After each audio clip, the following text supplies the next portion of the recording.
అమెరికానే దోచేస్తున్నారు. ఇది ఇప్పుడు ప్రధానమైనటువంటి చర్చ. యుఎస్ ఎయిడ్కి సంబంధించినటువంటి విషయాలు ఒక్కొక్కటి వెలుగులోకి వస్తున్న కొద్దీ కొత్త కొత్త చర్చ వస్తుంది. యుఎస్ ట్రెజరీ $4.7 ట్రిలియన్ పేమెంట్స్ ఎవరికి చేశారో తెలియదట. $4.7 ట్రిలియన్, బిలియన్లు కూడా కాదు, $1 ట్రిలియన్.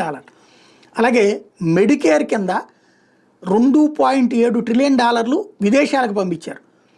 అది ఎవరు రిసీవ్ చేసుకున్నారో ఎవరికి వెళ్ళిందో తెలియదట. అలాగే $2.5 ట్రిలియన్ సంబంధించినటువంటి లెక్కలు పెంటగాన్ వాళ్ళకి కూడా తెలియదట. బట్ వాళ్ళు ఇచ్చిన ఆదేశాల మేరకు వెళ్ళాయట.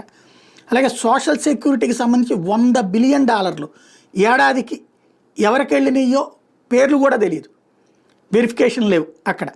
అలాగే డిపార్ట్మెంట్ ఆఫ్ ఎడ్యుకేషన్ $50 బిలియన్ ఏడాదికి జెండర్ ఐడియాలజీ అంటే ఓకిజానికి, అంటే ఆడా కాదు మగా కాదు ఏ పేరు చెప్పొద్దన్నటువంటి